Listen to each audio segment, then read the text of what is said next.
Dans cette vidéo, on va parler de la cérémonie d'ouverture des Jeux Olympiques 2024 et plus particulièrement de l'image qui a fait le tour d'internet, la scène, le célèbre tableau de Léonard de Vinci qui représente le dernier repas du Christ, transposé avec des drag queens. Depuis samedi soir, on voit des réactions qui partent à peu près dans tous les sens. On voit sur les réseaux sociaux des chrétiens qui hurlent au scandale et au blasphème, des woke et tous leurs alliés qui disent que c'est bien fait pour l'extrême droite et que si on n'est pas d'accord avec ça, c'est qu'on est un gros facho. Et en troisième option, juste pour le fun, ceux qui disent que bah non, c'était pas la scène, en fait, c'était un petit peu autre chose alors que tout le monde y a vu la scène, hein. Bref, je suis pas ici pour distribuer des bons points ou des mauvais points, pour donner tort ou raison à qui que ce soit, mais plutôt pour essayer de démêler la pelote et vous proposer une grille de lecture que vous n'avez pas forcément entendue ailleurs. Pour ça, ça veut dire qu'on va observer cette séquence pour ce qu'elle est, à savoir un objet culturel. Donc dans cette vidéo, il ne sera pas question de religion, ni même de spiritualité, nous n'aborderons que les faits. Et vous allez voir que les faits sont déjà en eux-mêmes suffisants pour condamner cette proposition artistique.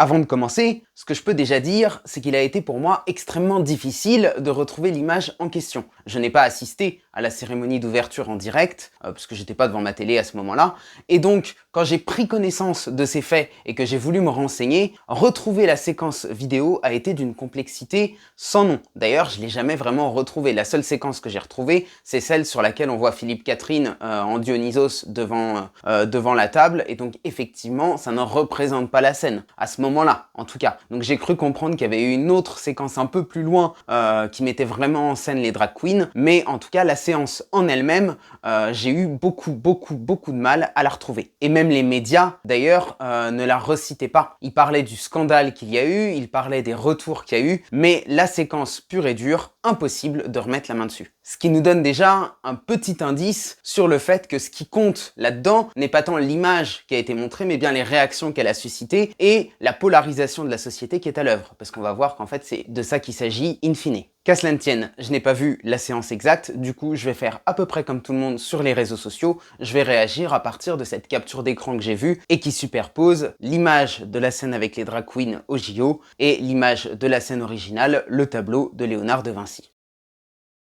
La première chose qu'on doit dire, c'est qu'une œuvre d'art, si tant est que ça en soit une, ce qui n'est pas encore dit, on y reviendra plus tard, une œuvre d'art fait systématiquement référence à d'autres œuvres d'art. On s'inspire tous de ce qu'on a vu ou lu pour créer ou imaginer des choses. C'est normal. Et on pourrait même dire que créer une œuvre, c'est en fait assembler les petits bouts d'inspiration dont on s'est nourri. Parfois, on va même jusqu'à assumer directement la source dont on s'est inspiré. C'est ce qu'on appelle en littérature l'intertextualité, quand un texte fait référence à un autre texte, et dans les autres médias, que ce soit le cinéma, la télévision, les jeux vidéo, l'intermédialité. Et très franchement, les films qui font référence à d'autres films, par exemple, il y en a des tas. Là, on est clairement dans un phénomène d'intermédialité. On a une œuvre qui fait référence à une autre œuvre. D'ailleurs, c'est pas la première fois que la scène est reprise. C'est d'ailleurs un des arguments qui a été très vite ressorti par, on va dire, par les pros qui se sont amusés à fournir les images de toutes les fois où la scène avait été détournée du tableau original. Je sais pas, moi j'ai vu passer par exemple dans Les Simpsons ou dans d'autres films pour lesquels j'ai pas forcément la référence. Bref, en tout cas, c'est pas la première fois que ce tableau a été détourné.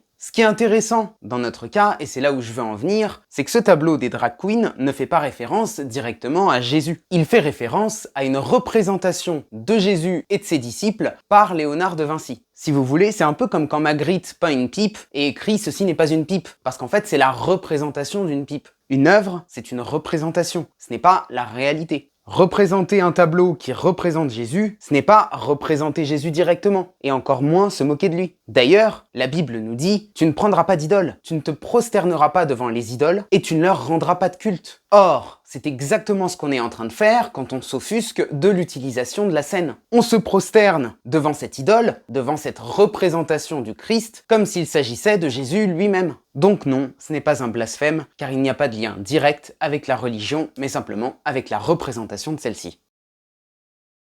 Venons-en maintenant au contenu de ce remake, à savoir les drag queens. Pour que le phénomène d'intermédialité, de transposition fonctionne et soit pertinent, il faut que ça ajoute quelque chose à l'œuvre initiale.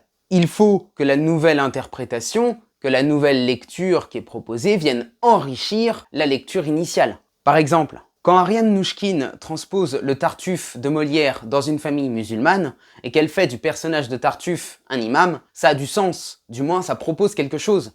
Qu'on aime ou qu'on n'aime pas, il y a un message derrière, il y a la volonté de faire passer un message. Dans ce cas précis, quel est le message? Barbara Butch, la DJ qui est à l'origine de cette scène, s'est expliquée sur les réseaux sociaux en disant qu'elle voulait faire passer un message d'amour. Et si on regarde bien l'image, on la voit effectivement au milieu, avec ses doigts en train de dessiner un cœur. Bon, le problème c'est que c'est à peu près tout.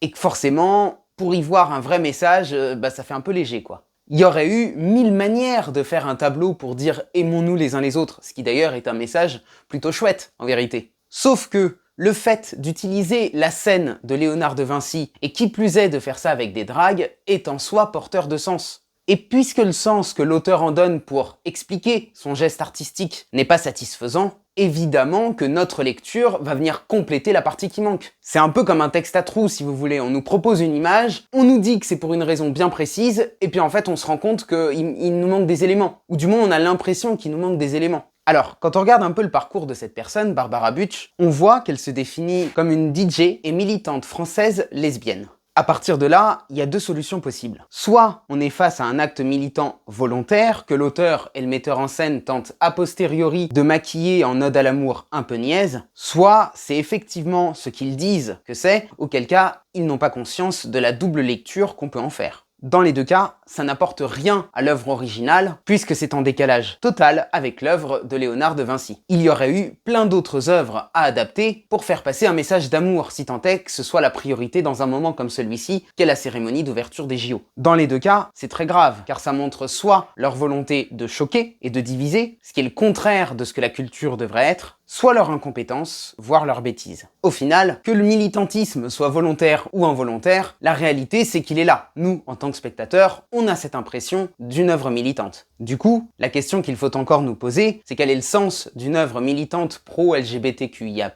à une cérémonie d'ouverture des Jeux Olympiques. Le problème, c'est que le terme même de militantisme a été complètement dévoyé par le communautarisme LGBT. Être militant, c'est loin d'être une mauvaise chose, mais pour quel droit humain concret militent-ils? Quand on voit ça, on a malheureusement l'impression qu'ils sont simplement là pour promouvoir une sexualité. Or, une sexualité n'a pas à se revendiquer pour la simple et bonne raison qu'elle ne se choisit pas. On ne choisit pas d'être hétéro ou gay, on l'est, point. Je vais filer une métaphore avec les couleurs de cheveux, ça va sans doute vous paraître absurde, mais vous allez tout de suite comprendre. Je suis brun, ok? Ça se voit. Mais je ne vais pas aller militer pour l'existence des bruns. D'ailleurs, que je milite ou non, les bruns existeraient quand même. Et que les brunhophobes le veuillent ou non, les bruns existeraient quand même. Par contre, si en tant que brun, je n'avais pas les mêmes droits que les blonds, là ce serait problématique. Vous voyez la différence? Reprenons encore une fois nos deux cas de figure. Soit ils ont vraiment des droits concrets à défendre, mais ils ne sont pas allés au bout de la démarche, auquel cas ça donne effectivement une œuvre creuse, soit ce n'est pas du militantisme, mais du prosélytisme. Qu'on le veuille ou non, une proposition artistique est toujours porteuse de sens. Soit une œuvre artistique nous aide à nous construire, à nous émanciper, à grandir, soit elle n'apporte rien, elle est creuse, elle est abêtissante, auquel cas elle nous détruit à petit feu. Soit on construit, soit on détruit. Il n'y a pas vraiment d'entre-deux. Et après tout ce qu'on vient de dire là, et même en mettant de côté l'aspect religieux, on voit bien que cette œuvre, cette proposition artistique, ne possède rien qui nous permette de nous construire ou de nous émanciper, ni en tant qu'individu, ni en tant que collectif. On est donc face à du pur divertissement, donc quelque chose qui n'a pour fonction que de nous amoindrir. Le dernier point à traiter, c'est à qui ça sert? Qui a intérêt à montrer ça et pourquoi? Le metteur en scène, Thomas Joly, a avant tout répondu à une commande. Certes, il a certainement été libre du contenu, mais il a quand même répondu à un cahier des charges précis pour cet événement. Pour ceux qui ne sont pas théâtreux, peut-être que Thomas Joly, c'est un nom qui ne parle pas, mais il faut savoir que ce monsieur, il est quand même assez connu dans l'univers du théâtre. Il y a 10 ans, quand j'étais en études théâtrales, on en parlait déjà comme le futur grand nom de la scène française. Et c'était quelqu'un qui était très en vogue dans les milieux bobos parisiens. Thomas Joly, il a été formé au Théâtre National de Bretagne, donc on est face à quelqu'un qui, dès le début de sa carrière, est très habitué au réseau des théâtres subventionnés, et qui s'est fait connaître pour ses mises en scène très spectaculaires, qui demandaient beaucoup de moyens humains et beaucoup de moyens techniques, et surtout pour ses spectacles très longs. Il a monté Henri VI de Shakespeare en 3 parties, soit un spectacle qui durait un total de 18 heures. donc on n'est pas du tout sur un théâtre qui se veut accessible, on est plutôt sur un théâtre pour les bourgeois, voire même un théâtre d'élite. Du coup, pour avoir une cérémonie d'ouverture très spectaculaire et qui plaise à la bourgeoisie, notamment la bourgeoisie de gauche, c'était juste le candidat idéal. Il n'en reste pas moins que le gouvernement qui a commandé ça, c'est le gouvernement de Macron, donc un gouvernement de droite, autoritaire et ultralibéral, à qui on doit entre autres la répression des gilets jaunes, la loi travail, la dictature sanitaire, la réforme des retraites, la réforme de l'assurance chômage, bref, vous voyez très bien de quoi je parle. Du coup, quel pourrait être, pour Macron et tous ceux qui l'entourent, l'intérêt de créer la polémique autour d'un événement comme celui-ci? Le premier intérêt que j'y vois, ce serait de draguer l'électorat de gauche. Il faut pas oublier qu'à l'époque où la commande a été passée, il n'y avait pas encore de NFP, et que tout l'enjeu de la lutte des classes, c'est bien d'avoir la petite bourgeoisie progressiste dans son camp. Le deuxième intérêt, ce serait de donner au monde, et plus particulièrement aux élites mondiales, l'image d'un pays compatible avec l'idéologie woke, qui n'est en rien une idéologie du vivre ensemble, mais plutôt une idéologie qui prône le communautarisme et le séparatisme. Enfin, et c'est peut-être pour moi le plus grand intérêt là-dedans, c'est que ça vient renforcer la fracture déjà présente au sein de la société. Puisque, de nouveau, on se retrouve avec deux camps, les complotistes d'extrême droite qui voient un rituel satanique, et les bien-pensants de la droite, du centre et de la gauche qui se félicitent de leur ouverture d'esprit. Au final, j'en viens presque à plaindre Barbara Butch et son groupe de drag queens qui, à mon avis, ont surtout été les dindons de la farce, en servant de prétexte au gouvernement pour continuer à instaurer un climat de guerre civile. Je dis presque parce que bon, il faut quand même savoir où est-ce qu'on met les pieds quand on réalise une commande publique. Accepter d'y répondre, c'est une chose, le faire dans le sens du courant, c'en est une autre. Pour rappel, et je terminerai là-dessus, Molière a au cours de sa vie répondu à de nombreuses commandes publiques. Ça ne l'a pas empêché de critiquer le roi et toute sa cour de précieuses ridicules. Comme quoi, ne pas s'y opposer, c'est déjà en grande partie cautionné. Et reste à savoir pourquoi des militants pro-LGBT cautionnent le travail d'un gouvernement autoritaire et ultralibéral. Mais ça, c'est une autre question. Merci d'avoir regardé cette vidéo, j'espère qu'elle vous aura apporté un regard différent et complémentaire à toutes les analyses qui jaillissent partout depuis plusieurs jours. Si ce format vous a plu, n'hésitez pas à laisser un j'aime, à écrire un commentaire et à vous abonner bien sûr si ce n'est pas déjà fait. Allez, à bientôt!